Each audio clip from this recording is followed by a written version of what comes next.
As we all know very well, America's HBCUs are a national treasure. The athletic prowess to be found at these institutions is second to none, rivaled only by their legacy of devotion to academic rigor, as well as their success at graduating the majority of our cadre of Black professionals across an array of disciplines each year, driving ever upward their impact on African American higher education.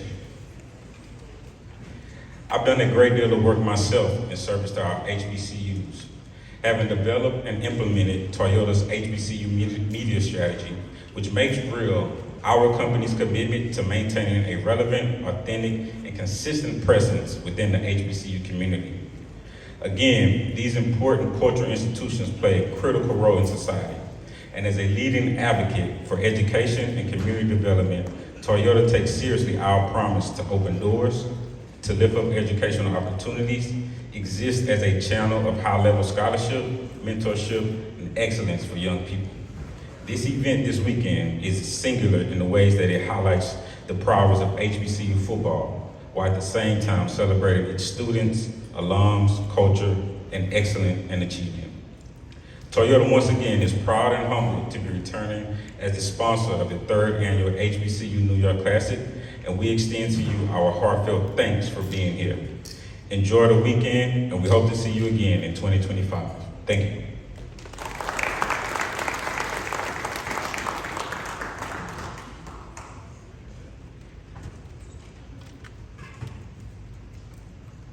So at this time, I'd like to introduce the coaches from the two universities, colleges that are involved in the game.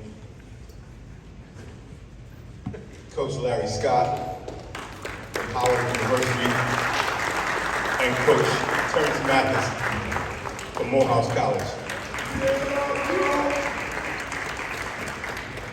Our interviewing host for today, Aisha McKenzie and Josiah Darnell. Enjoy the conversation and be prepared for interesting conversation and questions. Thank you so much. Hello, hello, can you guys hear me? Good afternoon, everybody. What a beautiful day it is to be out here for the big game tomorrow. Are you guys excited? Okay, I thought so. So, welcome. No, yeah, you didn't like that either, right? Yeah, we're not gonna let that one slide. We said, are you all excited for an HBCU NY Classic that's gonna be Okay. That was better. So we're really excited to be out here for Media Day for the big game tomorrow at MetLife. We're here with the coaches. We're going to have 3 panels today, and it's all about football, culture, and conversation. And it's important for us to speak candidly and just really talk about how important this game is tomorrow and also surrounding it. So again, we're going to talk to the coaches. Can't wait for that conversation coming up in a bit. But we're also going to have players from Morehouse and Howard come up here as well. Now, for those who are in the press, who are out there, you will have a chance to ask questions while they're on the panel after each one for Q&A. So be sure to get your questions ready, and you'll have time to do one-on-ones afterwards. So let's get started. All right, thank you, Aisha. And then, like it was mentioned, it's an honor to be here, and it's a privilege to share the stage with both of you coaches here. So like we said, we have the head football coach of Howard University by his name is Larry Scott, Coach Larry Scott. Let's give him another round of applause. Again, we also have the head coach of Morehouse College, Maroon Tigers here, Mr. Terrence Mathis. Give him a round of applause. And so for the first question, as we get ready to dive right into this, it'll be for both of you coaches. So the first thing that we want to do is say that many say this game is beyond a rivalry, and as one brother so eloquently put, that it's about bringing the brand beyond the South and getting more exposure to HBCU culture and HBCU football as a whole. So can you just speak to the significance of that, Coach Mathis? Coach Scott, we'll start with you. Oh yeah, I think at the end of the day, it makes it bigger than just football. Right? It's about excellence across the scope. And when you talk about the grand scheme of things, it's about Black excellence. Right? It's about these 2 brands being brought to New York City to play in this beautiful NFL venue, and have it be on this stage is, the kind of like the epitome, the top of the pyramid for what we talk about when we talk about the scope of doing things at an excellent and a high level and to have Howard University, the #1 HBCU rated by Forbes this week, and throw that in there. I like that first Jack. And Morehouse University here is Morehouse College, excuse me, it's a heck of an opportunity.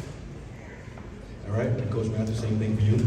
Well, yeah, that question has been presented to me quite a few times this week, and I truly think these are the two top brands in HBCU realm, in the country, if not in the world. And you bring it's almost like it's the North and the South. So on the North end, you have Howard University, and then on the South end, you have Morehouse College, and now we're bridging that gap together to do something that's very special in New York City. I think it's important for the country to see. It's important for young black men to see, just for the culture to see, that these are two universities that have high academic standards, but also they have high athletic standards also. And of course, we talk about it being about black excellence as a whole, but of course, a lot of competition when it comes to these games. So back in 2022, at the first installment of the HBCU New York Classic, Howard beat Morehouse 31-0. And now you guys are back at it face-to-face once again. So Coach Scott, this question is for you. What's the expectation for your team as you prepare for another Classic? It's for us to get better each and every week.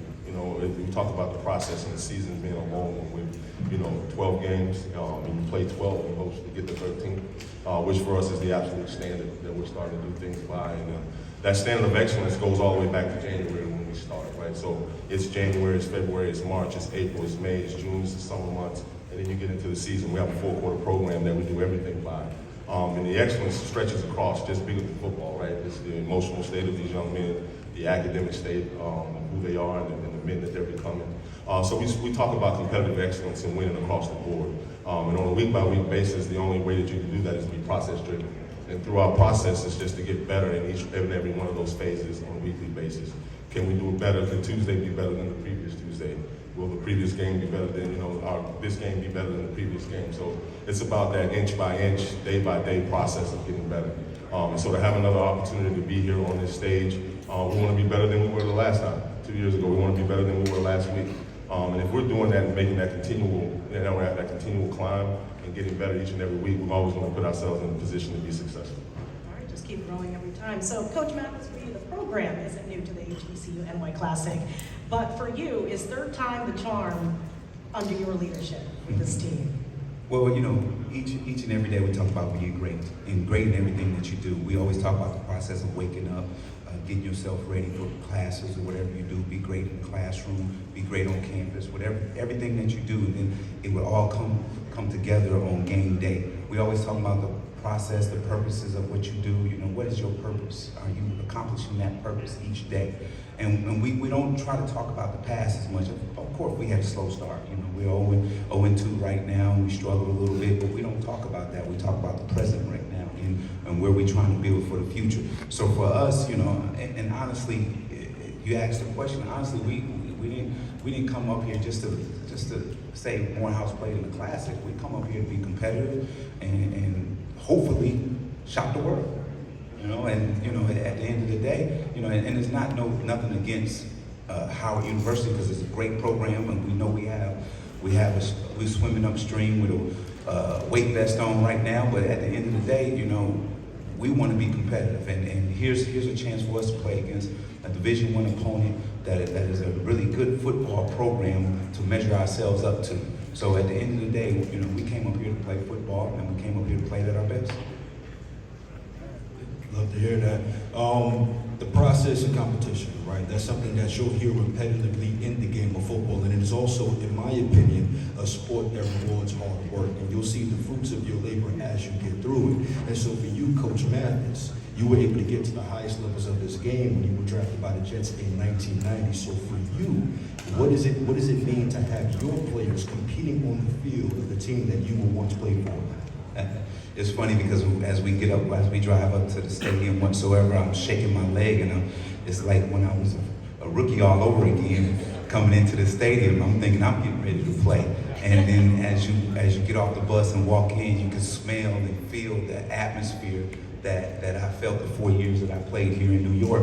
And the thing is, I've always talked to them about championship pedigree.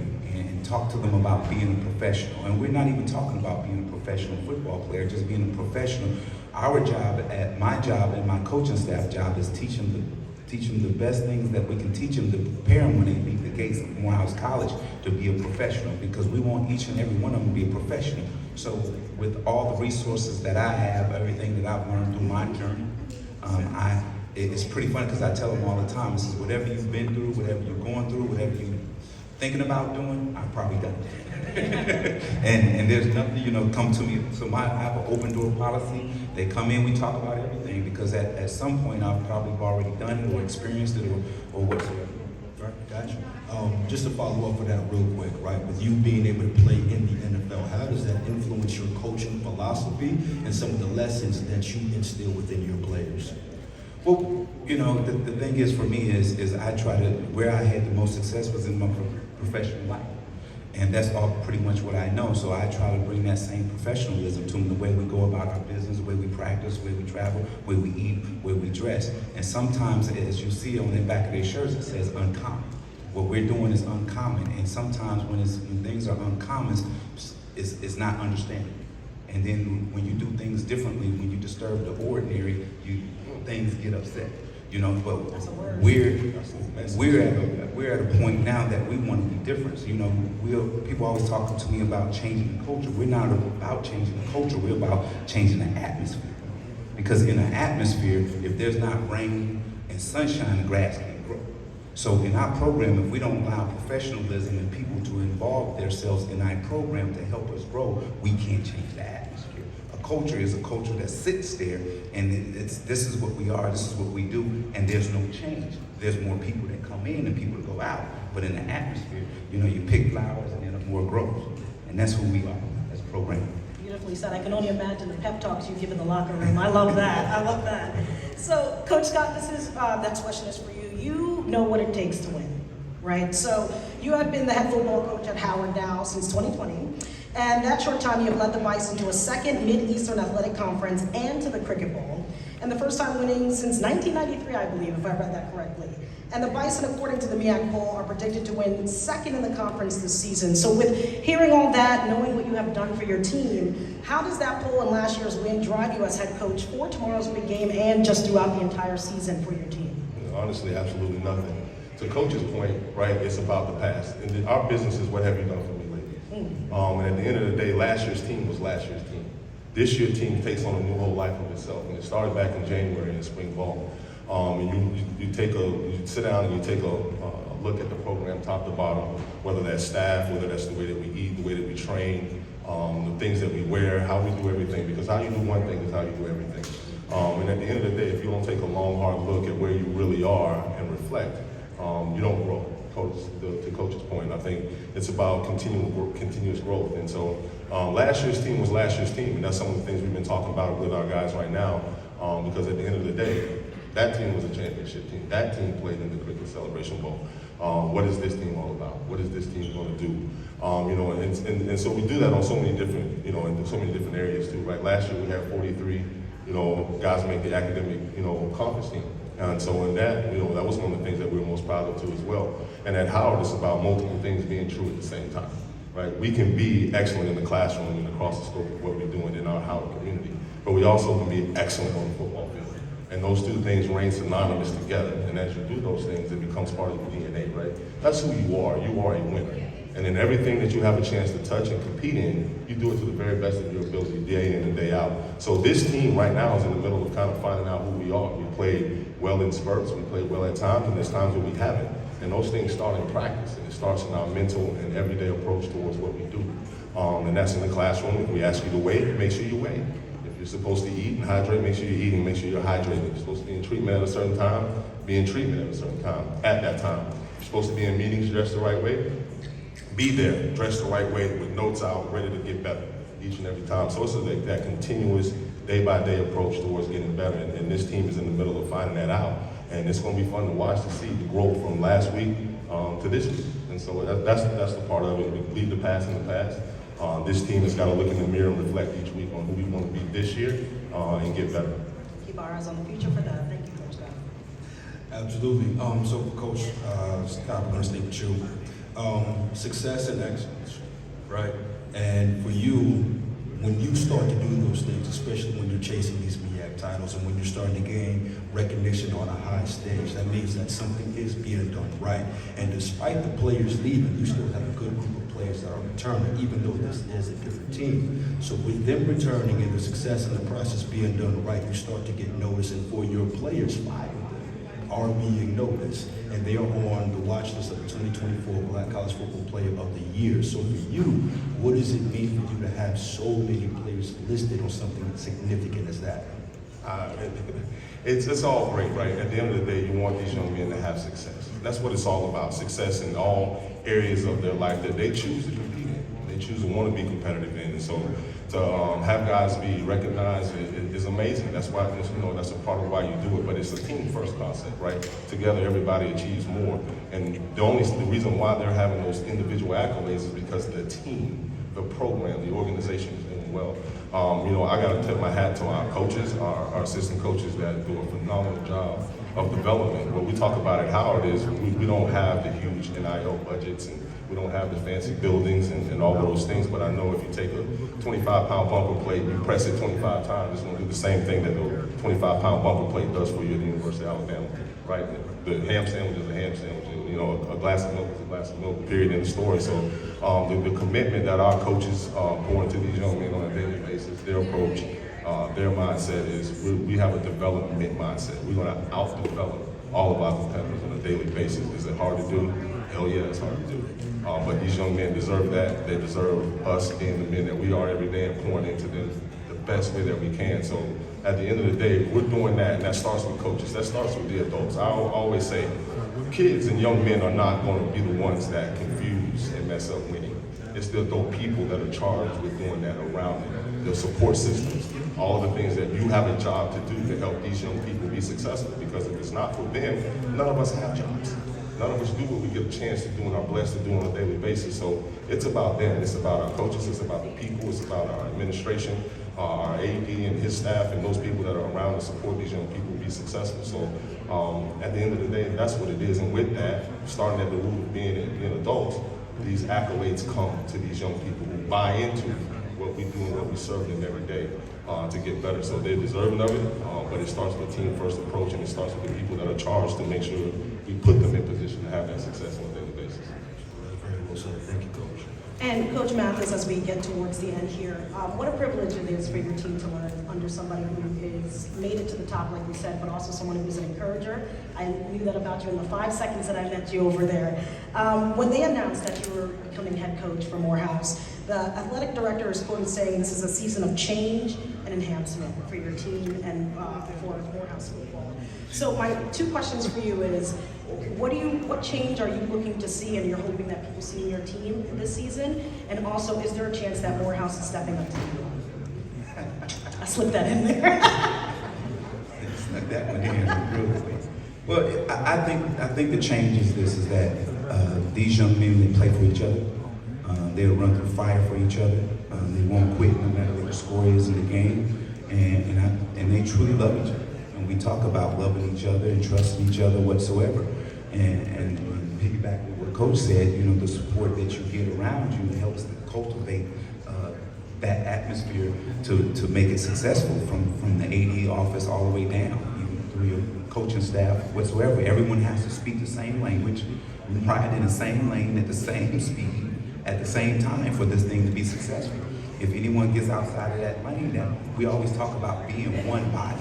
We talk about being one body in Christ. If you think about this in your body, if a knee goes bad, you can't walk as well, you can't be as functional, and then something else will start hurting your back whatsoever. So we talk about being one body. If someone in that body of our family is not on the same page with us, we can't be successful the way we want to be.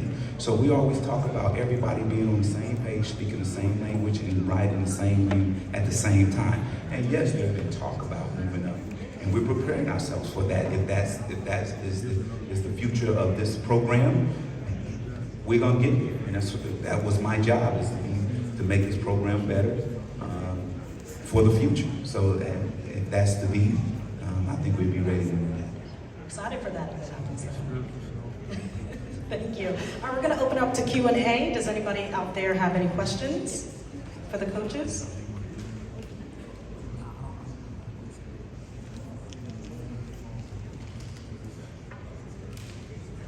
How you doing, coaches? Hey. All right. HBCUs definitely have a long history of producing NFL talent, right? Yet, you know, over the last couple of years, because of money, like you said, NIL dollars and things of that nature, you know, it's still hard for our guys to make it to that next level and things of that nature. Being here at Giant Stadium, in front, you know, it's New York, you know, media capital of the world, right? What does it mean to have your program showcased on this type of stage? And yeah, I'll end it right there.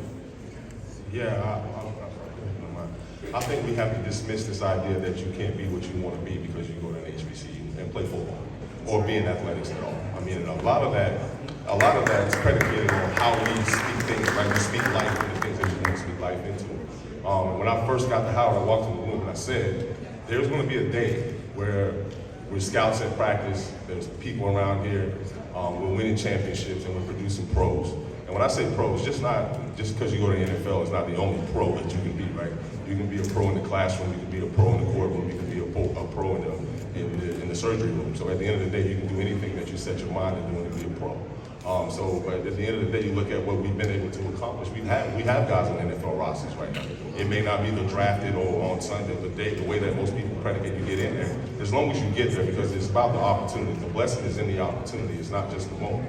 And so when you have a chance to get there and get that platform to show who you are, then you have to do that.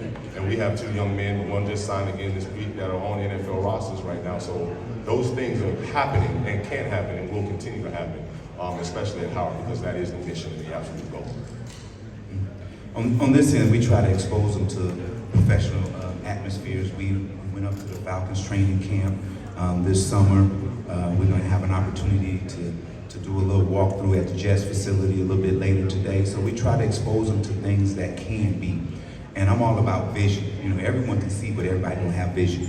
You know, vision yourself being successful, vision yourself being in places. And yeah, there's a process to getting there, but you have to visualize it first and then start making those steps to get there. You just say, well, maybe, or probably, you cut yourself short, you know.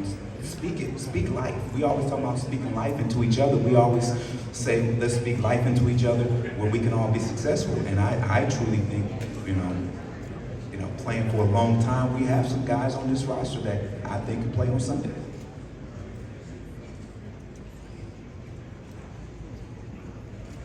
Hello? Hello. Yes, go ahead. Hey, how you doing, Coach? Good evening. I'm from Local Talk North, coming out to cover the game today. What do you think of the NIL deal? You think smaller black colleges will get the raw end of the stick because of the Alabamas and Floridas? What do you guys think of the NIL stuff? Let me start. Here's the thing, we talk about the NIL and collective whatsoever, but it all starts with the transfer portal. At the end of the day, young men jump in the transfer portal looking for bigger and better. And then if you look at the years of that transfer portal, we have young men that's still in the portal that's been there for 3 or 4 years. Then at the end of the day, we want to talk about NIL and collectives and money stuff, but think about this, these young men that go in the portal and never get picked up may never ever get a college education. So that's the damage that the portal and the NIL is doing to especially our black athletes. And I think there needs to be a discussion about that. How do we fix that? You know, the NIL deal and stuff, yeah, that's of course you can't compete against that where we are right now, but you can do something in a small way to help that. You know, I know Coach will tell you this, we lose a lot of kids that we thought we can get out of the portal because we cannot pay, pretty much. We just cannot pay. But at the end of the day, let's look at the bigger problem with all those black athletes that are not going to school anymore, may not ever get an education. So I think that's the discussion, not how much money that we have to spend in the ALL or the collective. Coach, yeah. I think, don't get me wrong, I'm going to go on record and say I think NIL is great.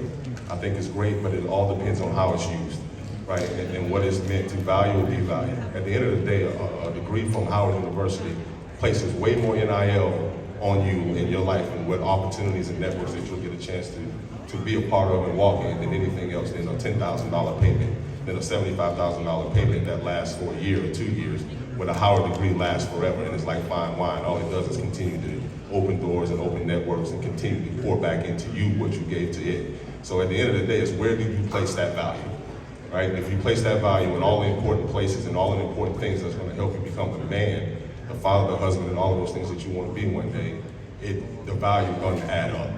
It's not even close. And I think it's the way that it's presented, it's the way that you hold the value over what it needs to be valued for, and the longevity of what it means. So at the end of the day, yes, it can be used as a tool, but at the end of the day too, like, to supplement certain things and to do certain things, but to think it's going to give you longevity and create the value for you that the education won't, is sadly mistaken. So I think it's in the way that it's presented, the way that it's used, and where you place the value of what NIL is, and at how we place it on the important things of education and those things. Will we continue to grow and do other things in other areas? Absolutely, because it's about continuous growth, but it will never be over the value of what the education and the degree is. Don't get me wrong now. Y'all want to start an NIL and a collective for Morehouse College, we should sure take it. Heard it here first. Another question, I think, over here? All right, good afternoon, coaches. Samaj Musko with HBCU Votes.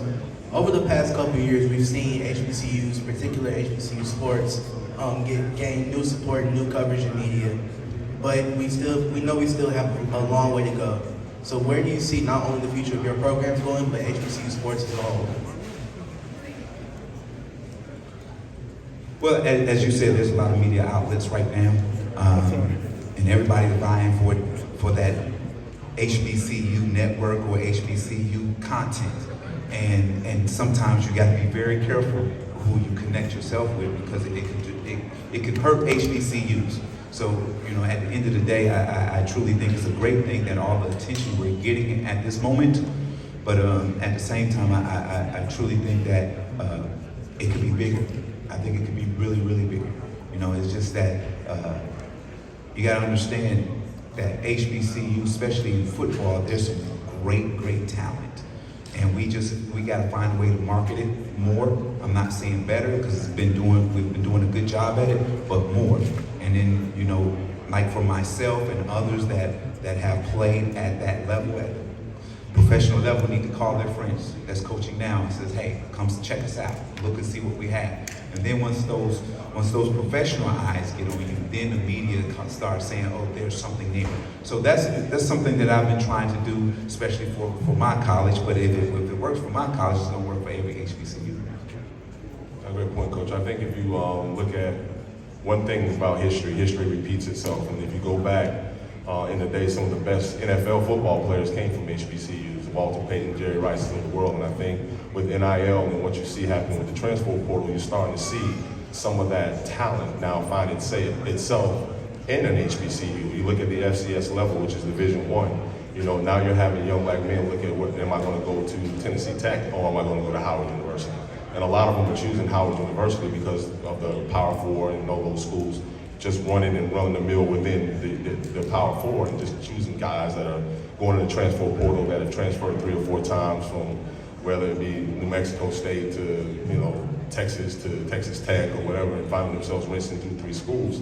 So you find the dissemination of high school talent falling on and back in the hands of HBCUs. And so if you have vision, that's what Coach talked about just a little bit ago, if you have vision, more media outlets need to start shining more light on that, because I think that's what you're going to start seeing is a return of where a lot of really talented football players now are being found on the campuses of HBCUs, where they're truly being taken care of in a family atmosphere where they can be developed and grow into the pros that they're going to be. So I think, outside of what you see happening at the top level, you're starting to see things come back to what history has and was before. And it's going to repeat itself, and I think you're going to find a lot more talent on HBCU game fields than you have in the past. And I think it's happening at a record rate too, like right now. I think we have a lot of young men on our team that are capable of playing beyond college football. And I think that, that's up to us and our coaches to continue to develop, continue to put it in their minds that they can do anything they set their minds to. So I think if people use a little bit of vision, I think that more outlets need to start shining more light, because I think that's what you're going to see starting to happen. All right, we'll take one more question. Hello, good morning. My name is Christopher Lynch. I'm going to be speaking from the perspective of values. I heard you mention values. I spent 10 years in an incarcerated state, and in an incarceration state, sports is big, namely football. I'd like to know your viewpoints on how do you extract value from those returning from the incarcerated state back into civilization and help them to become productive members in society? Because those individuals, male or female, come home and they have influence over children. Those are the individuals in which we choose to reach out to because they help to shape the future that we drive towards. So, in speaking of value, how do we help highlight what an individual's value is and turn them away from crime and to become a productive member in society, and to get the country to look at the narrative from a different lens, because everyone that comes home isn't always stuck in that same pattern, and that they have things that contribute to build on to the positivity that we have in our country and that we gear towards going to. My man, I think that was well put. I think you asked the question and answered it in the same way. But at the end of the day, right, again, it's value. Where do you place value? And I think if you place value on human life, period, at the end of the day, you'll find a way to get the best out of every person. Not everyone's going to be perfect. Not everyone gets to where they get to on the same path, right? Different people take different paths. And different adversities that they face come their way to build. And people understand that sometimes adversity is put in your life to build you.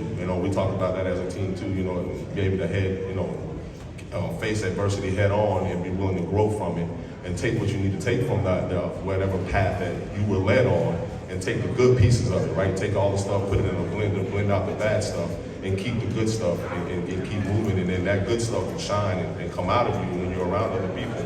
And good people see the value in who you are and what you bring, and they'll make that value and place that value where it needs to be. So at the end of the day, too, it's just like in life. Everybody deserves opportunities to be the best version of themselves that they can be, even though they make mistakes.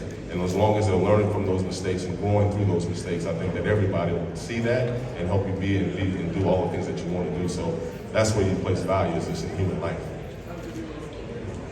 Well said, Coach. And like you said, you got to surround yourself with people that's going to uplift you, that's going to tell you, hey, when you're right, when you're wrong, and push you in the right direction. That question you answer me hits home.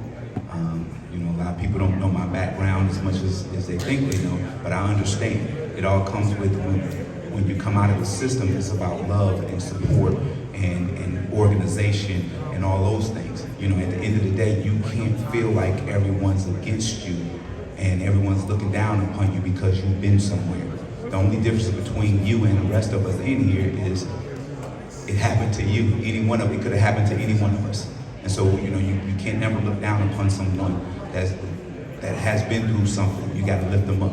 And I think, just stay positive. Surround yourself with good people. Amen. And I'm going to say this to you. Prayer works. Prayer works. Prayer works. It's a beautiful way to end this portion. We just want to say thank you to Coach Scott, Coach Mathis for a great conversation, and we're all looking forward to tomorrow. Thank you. Let's give them another round of applause, please.